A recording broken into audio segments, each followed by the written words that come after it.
Nicky, are you a soul or are you the spawn of Satan? No, I can't go to Earth. All right, where I go? It's a real fun set. You know, I think this is the most fun I've ever had. If you're not scheduled to be here, you want to come down and hang out anyway. It was hard keeping a straight face sometimes, you know. They haven't got this strange showbiz thing around them where they feel they're very important. I'm not Nicky. Tell me when that's on. It's like being in a fraternity and making a film. You know, it's just everybody's having fun. The pants. All right, here we go. He uses a lot of his friends, his buddies on his film, so it makes it a joy to be here.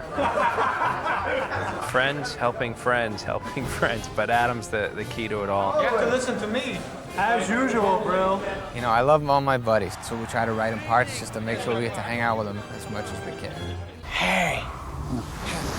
Yeah, he said he wanted me to be the gatekeeper of his next film, and I thought, okay, that'd be great, but the breasts were not ever mentioned. Yeah.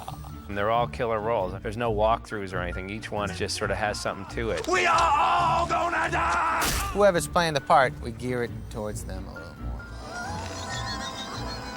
But every time I talk to Lovitz, I tell him, hey, Lovitz, we're gonna write you a part. He goes, you are not. And I say, yeah, man, we're gonna write you it. He goes, when I see it, I'll believe it. Lady, are those things for me? You kept your word. A lot of the guys who were playing the parts are who we wrote it for.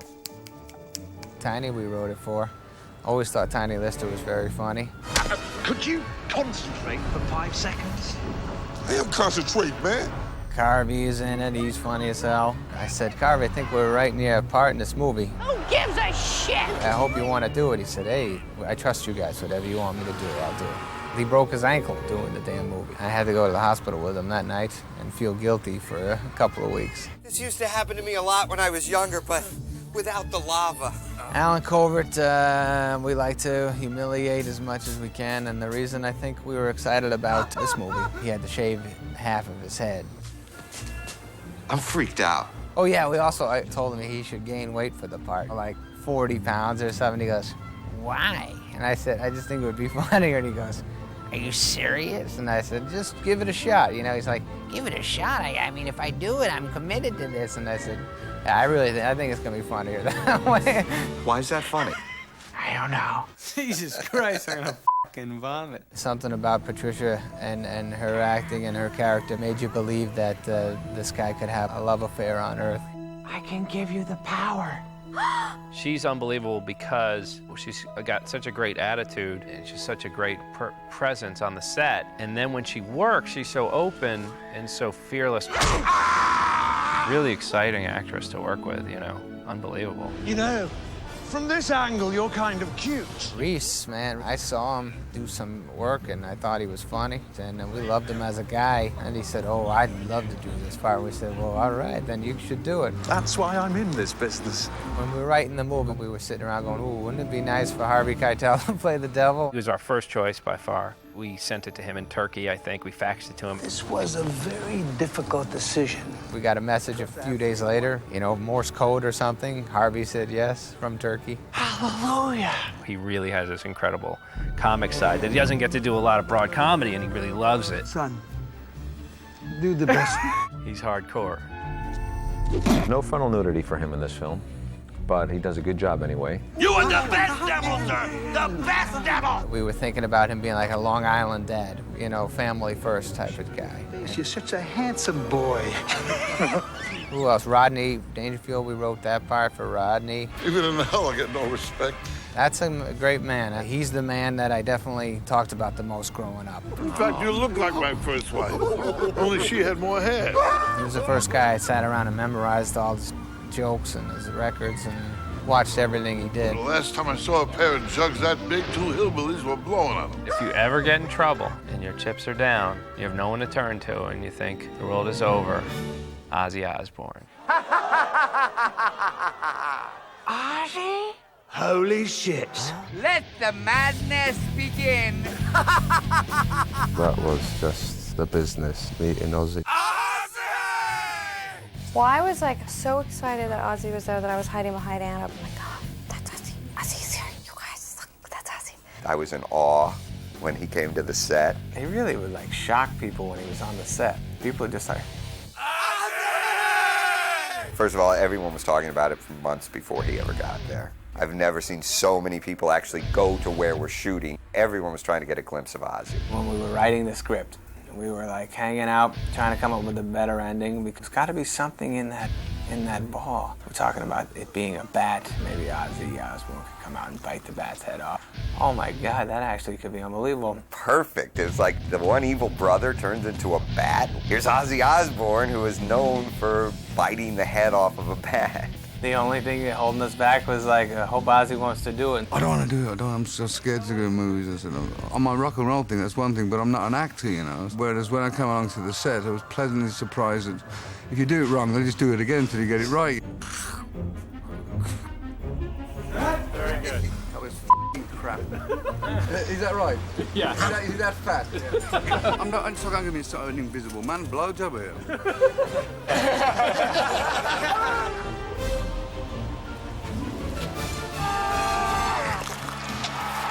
I had a really good time. Adam's a really wonderful guy, and everyone on the set was wonderful to work with.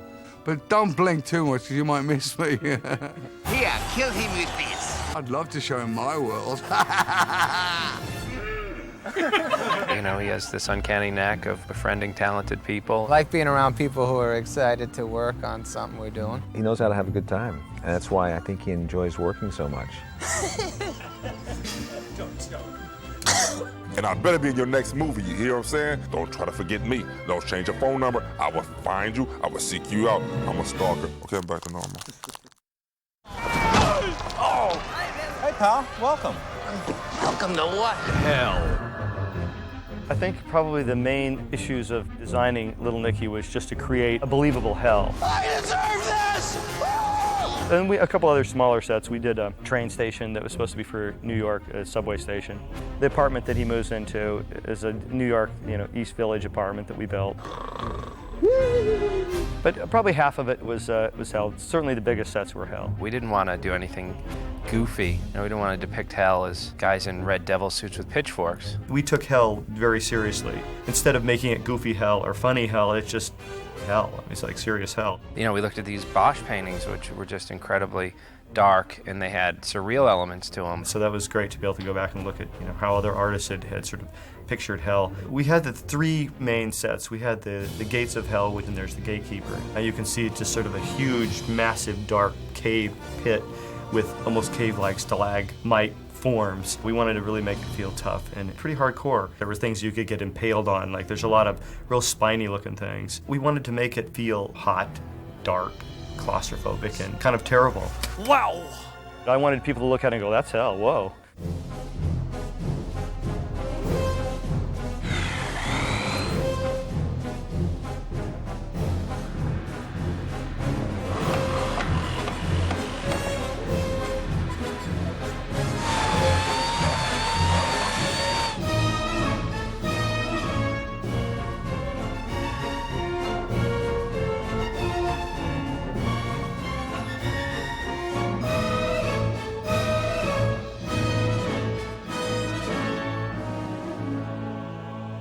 Of course, the first day I was here, I broke part of it. I hadn't seen Kevin Nealon in a while, and I went, oh man, I did like that and broke one of the horns off of hell. So that was cool. The throne room was also incredibly detailed, and that's the great thing about Perry, and great attention to detail.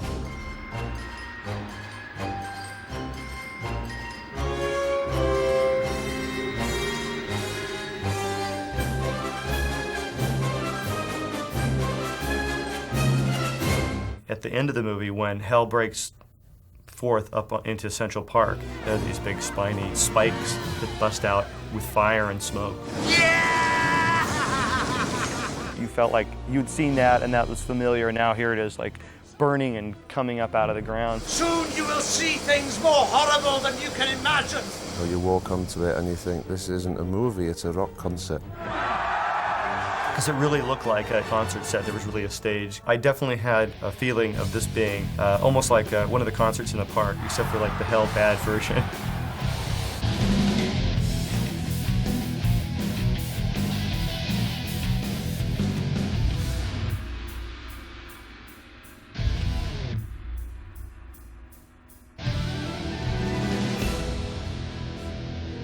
think there's definitely a connection between heavy metal imagery and the stuff that we did, because I think a lot of what people, especially young people, what their perceptions are, they don't know about Hieronymus Bosch, but they do know about Ozzy, and they know about other heavy metal bands which have used hell and the devil as part of their style. So we did look at a lot. I looked at all the Slayer albums, I looked at all Ozzy's albums, and I looked at old concert footage from different bands, and just their use of like fire and smoke and all that kind of thing. The coolest thing is when we did that was Ozzy Osbourne was standing in front of it, and he said something like, this is really pretty cool. That set's amazing, with flames and things and freaks walking around it. I mean, very, very similar set on the Ozfest. So they had me design his tour, Ozfest 2000. So I designed that, and we definitely based his tour on the things that we did in the movies. That's my father's throne! Is that okay? Let's see. So, on to Heaven. We had talked about heaven, and heaven been portrayed in movies so many times with like just the white clouds and a white room, and you could do it that way, but I really wanted to beat that. I guess hell is a lot easier to do because you can give them fire and darkness and scary gloom. But I think heaven is so much more ethereal and grand in people's imaginations of what it could be. When I always felt like we would never be able to come up to anybody's expectations. So we came up with this idea of the birthday cake. Birthday cake? Like, what do you mean, birthday cake? I don't get it. Every day in heaven is your birthday. And but the more I got into it, the more I realized it was like the perfect thing, because who can argue with birthday cake being heaven? And we decided, well, he should be inside the birthday cake. So we started looking at like, what would it look like to be inside of a birthday cake? And it also let us do pastels and the muted colors, but also with the icing and the texture. And I thought that would be a really cool thing to be on the inside of. Can I just tell you, I am so excited right now. So excited. She really is. It was really one of the trickiest sets to build, even though it wasn't the biggest, because we really wanted to feel like it was just glowing, to make it feel like it was cake. Ultimately, we built the whole thing out of batting that you would use to make a quilt. I think it turned out pretty well. It's definitely not what you would expect and not something you've seen before.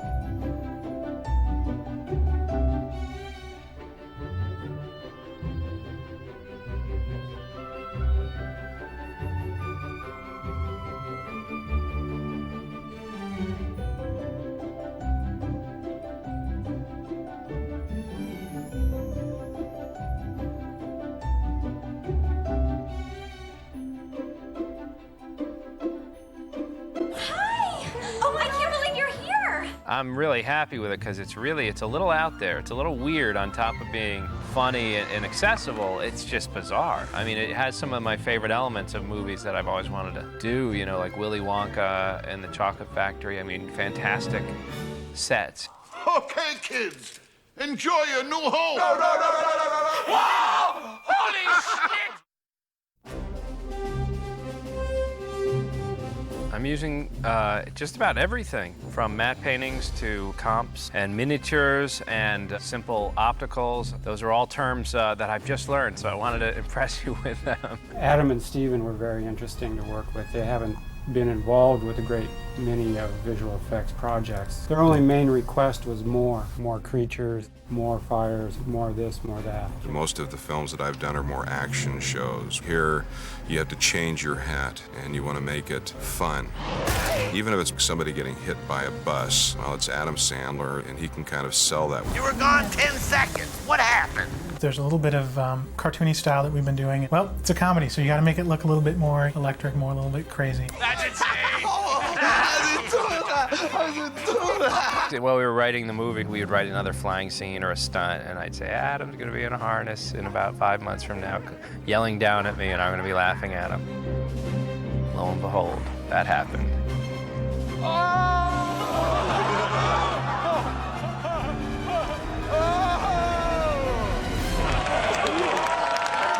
I've really enjoyed that. It's pretty intense, pretty fun.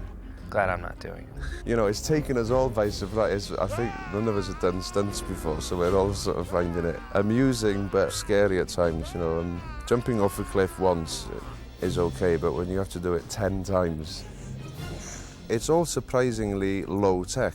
It's still, you know, a lot of swinging around on wires, you know, against the green screen. But it's just the technology that's applied to it later. That's the sort of spacey stuff. There's Popeye's chicken, right there. I think I've had more green screens on this show than any show I've done.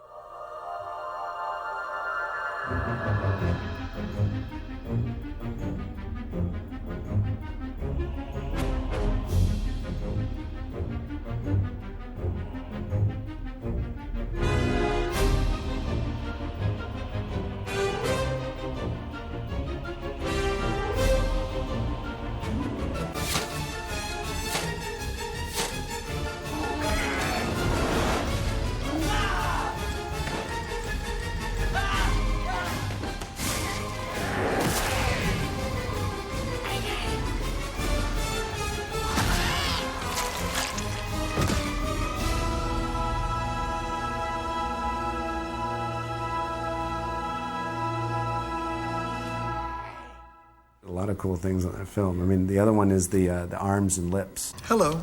They were supposed to be a 2D where we had shot Harvey Keitel's arms against green screen holding a pair of rubber lips and doing the action, and we were just going to replace the lips. It turned out that it was just going to be too difficult once we actually tried to approach the whole thing, so we just videotaped him doing his delivery. And those videotapes that we did will become a guide to animators who will totally do the lips CG. Take me to my room. I want to be alone. Can we move the lips a little? Yeah. They had Adam do was go ahead and act out all the scenes, and he would actually stand there with a pair of lips and, you know, be looking at the dialogue and saying different things. And, well, wouldn't it be funny if this happened? How about I want to be alone, lay him down and cover him, like you're hiding yourself? You're hiding, like he's running away like a little kid. So we had to, you know, create a lot of physical effects based upon, you know, what Adam was creating. That's gonna be much funnier. And it was great. And so we had an idea right from that point what to do. Here you go. Horse. We basically took his movement and applied it to these arms and hands. So the next thing we knew, we were contracted to do CG arms and CG lips. So we built that whole thing CG. Well, when I was thinking of these visual effects and the boys, we were thinking of our stuff, it's not like we're George Lucas going, let's push the envelope. We were just like, hey, that would be funny, don't you think? All right, let's move on.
The makeup effects for Little Nicky are extremely extensive, actually. We have tons of demons, we have tons of burned souls, we have this giant Bigfoot monster, we have character makeup on Harvey Keitel, who plays Satan. We have big makeup on Kevin Nealon, who plays the Gatekeeper, and another makeup on Blake Clark, who plays Jimmy the Demon, and millions of makeups. More makeups, I think, than we've ever done before. I think we've got about 14 makeup artists that are working every single day for the past 2 months. It's a big crew, very big crew. Popeye's chicken is the shiznit. I thought we were going to do these big monsters with giant horns, and although everything has horns and they're pretty big guys, they're still humanoid. We looked at a lot of different films and books of demons and things like that, and we ended up doing like 10 different sculptures for these demons and finally nailed down a look, we liked. These guys have to put these suits on and makeups and horns and contact lenses and dentures and gloves. It's pretty uncomfortable. Don't forget, you're shoving a pineapple up Hitler's ass at 4 p.m. It was fun. I mean, other than having to wear that damn makeup 12 hours a day. They glue stuff all around. I had a headpiece and white eyes, and nails. And first thing I'd do when I got it off is I scratched my head because I couldn't get to it. I'll wear anything. I'll do anything. If money's right, within reason. That monster should be low-tech, which is what he is, sort of a Chewbacca throwback. Not like a totally computer-generated character. He should just be the old guy in the suit with state-of-the-art animatronics moving his eyes and his mouth and stuff. Hello out there in TV land. Sometimes the old guy in the suit, I think, is the funniest. To tell you the truth, the most challenging thing we had on the show was doing Harvey Keitel's makeup. And that was only because it was such a specific look. And with all of us, coming together, we did tons of makeup tests on Harvey and tons of sculptures and Photoshop artwork until we finally hit on something. And it was literally the night before Harvey shot his first day. We locked down the makeup and said, that's it. You look great! Dad! Dad! You're all right! In the film, Harvey starts to deteriorate. We did a little pinky gag where we taped Harvey's finger back and had a little appliance piece here and a dummy finger, and Jimmy breaks it off. Gross! Then the next stage is his ear falls off. We glued Harvey's ear down in the morning and had an appliance that went over his ear to make it look like it was cut off. And then we had an ear that glued on and we'd just pull it off on cue. The longest makeup is probably the gatekeeper. It takes about 2 hours to get into it. We sculpted this bald cap, that still had all the definition in Kevin's hair. It was a little claustrophobic having all that on, especially when they had the water-filled condoms in each one of them to give it that jiggle effect. This is going to be a whole different lifestyle for me, isn't it? It was entertaining to see the way people reacted to it. Everybody wanted to touch it. Go ahead, Gary. You know you want it. We're starting to charge like a $5 cover and 2-drink minimum. Oh. Everybody's got a comment. Hey, nice rack. Hey, can I take him with me? I want to have sex with his head. But eventually I got used to wearing it, and occasionally I still wear it. We've been really lucky, we've been really blessed on this film with super cooperative actors. It's been tough, but fun. Aren't you boiling hot in that outfit? No. It's like 80 degrees in this hallway. Where are you from, the South? In a perfect world, all the devils would be naked. Satan is usually portrayed as an animal, half man, half beast, and there's usually no clothing involved. Steve was very clear that he wanted the characters to be very human, and that also Satan's family were royalty with different personalities that should be reflected in their dress. All the characters basically have one hell outfit because hell is just hell forever. So you're not really worried about days. It's our time, brother. Adrian's strength is he's very witty and very cutting and ruthless. To the defilement of Earth and the corruption of its people. And he's a little bit delicate. Cassius is a big bully that will crush you. I'm gonna keep Torture going 24/7. No breaks. Those are their two personalities, and it was a lot of fun to reflect that in their clothing. Cassius is all about his muscles, all about this big, beautiful body. Don't forget clinically insane.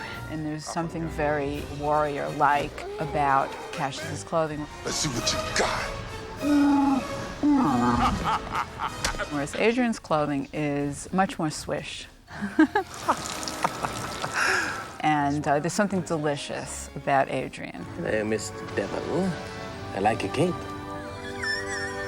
In dressing Harvey as Satan, it was also very interesting to bring up the fact that he was from another time. So it's almost, you can imagine him a swashbuckler or, jumping through a window to rescue someone. Maybe Satan really wouldn't rescue someone, but something kind of romantic and flashy and sort of sweet and poetic about him. I'm still in love with you! Oh my God, he's talking about me. Even though little Nicky is the moron son of Satan, he's secure. I like the way you're happy just being yourself, Try to act cool. When we began to work on the Little Nicky character, we primarily were after the idea that Little Nicky is a nice guy. Hello, friend. My name is Nicky. a little dorky, completely uncool. Take your dumbass canteen, goofy. Not worrying at all about anything pretentious whatsoever. Could I come with you to getting a gelati? You know, he looks like a kid and a nice kid at that. Such a sweet boy.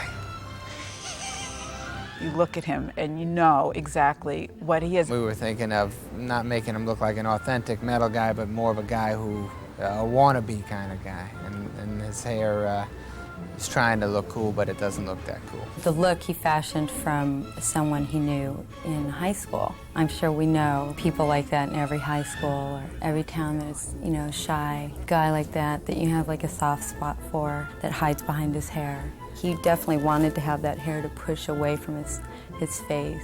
We started with wigs that we rented, and we tried them on him, different ones he liked and didn't like, but mainly he liked the greasy. Can you make it look greasy? How you feeling over there, Satan Abdul-Jabbar?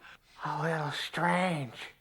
I can't stop thinking about this girl, Valerie. Patricia Arquette playing Valerie was kind of tricky. It was trickier than maybe you'd think it would be because, first of all, Patricia Arquette is incredibly beautiful. We kind of wanted Valerie to be someone who was a little bit quirky and a little bit off, and also that she wasn't cool. I get messed with all the time. And you would believe that she would be completely taken with little Nicky. You don't want to sit there and go, now, come on, how can that be? That somehow when they were together, they looked like a pair. Your glasses are pretty. They make your eyes look big and sparkly. It's fun looking at them. One of the things that I think achieved that was that we gave her some very outdated glasses. It just made her impossibly unchic. Also, Valerie playing a design student, to me was also kind of a fun thing because any design student knows it's a mess. It's just an absolute mess. I love you. And I love you, Nicky. My name is Beefy. I'm an old friend of your father's. He asked me to help you out.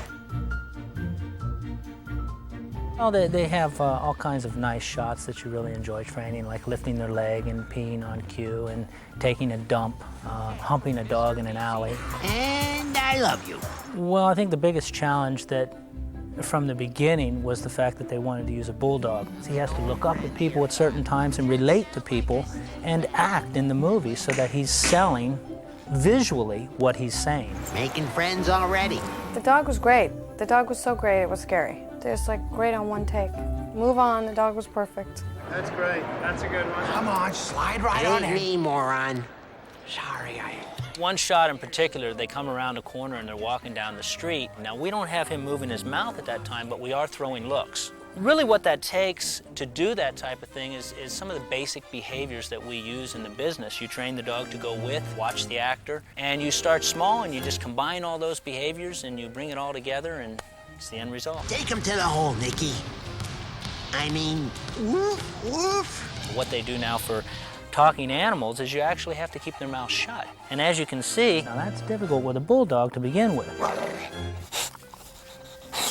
One of the more challenging scenes that we had was when the characters were hanging over the lava pit. You've got to take your time and make sure that he's not uncomfortable. You just don't throw him in there and say, let's do it. It's not a situation where you don't care what happens to him, because I do. Guys were really complaining a lot. I was complaining a lot. I got a wedgie! Her underwear fell off. And then we heard something, we looked down and it was the dog snoring. He was hanging by his wedgie and he was asleep. So we had the harness right. It worked out for him anyway. And I think the bottom line to me is that the dogs enjoy this too. It's okay for me to shit in the street, but you gotta use a toilet. That was good. That was good. Like that one? Quiet confidence. Do you want to add a line here about shitting, the one that Jack said? You wanna pick that up for me? It's the law. Yeah, this We already got a joke at that same Yeah. But those are my roommate sodas. But those are my roommate sodas. Does that sound like a statement the son of the devil would make? I think just cut in like a don't do it. Do it. A higher pitch. Higher pitch. Here we go. But those are my roommate sodas. That's good. Did you just talk? No. The people who did Babe Pig in the City are doing our Beefy, our talking dog. It's all the state-of-the-art stuff. So they shoot a plate with his mouth shut, or maybe he's panting, or he's doing whatever a dog does, and then we take it and animate it. The next step that we have to take to get his mouth open and to get him to talk is to create a computer graphics model. Trying to get that model as close as possible to the, of course, the original animal's head shape. And then we build sympathetic motion within the face. We start putting expressions in, just squeezing eyes. And what you get is something that looks like this. It's that same model, but now it's animated, and you can see that the jowls are moving around, the jaw is in sync with the dialogue, and we have some animation in the eyes. Then everything will be handed over to Betsy to finish this off and to put the textures on and to fix all the things that we broke. And a shot like this actually falls together quite easily. Really? Release your evil. What I was doing had to do with, yes, keeping him consistent, keeping him looking like he was part of the scene. The dog is licking his chops or something. He's doing a bunch of crazy stuff with his tongue that we had to completely get rid of in lighting. You couldn't have that. So this is what the final looks like when he's talking, and we've had to go in and replace quite a lot above, but quite a change from what the original was. Lighting is an incredible amount of labor and hard work to just get all those textures to work. These effects companies are insane. We look at the dog talking and we say, maybe he should look a little happier when he says that line. Come back the next day and he's looking a little happier. It's unbelievable. Say Mr. Beefy. Say it. Say it. Mr. Beefy.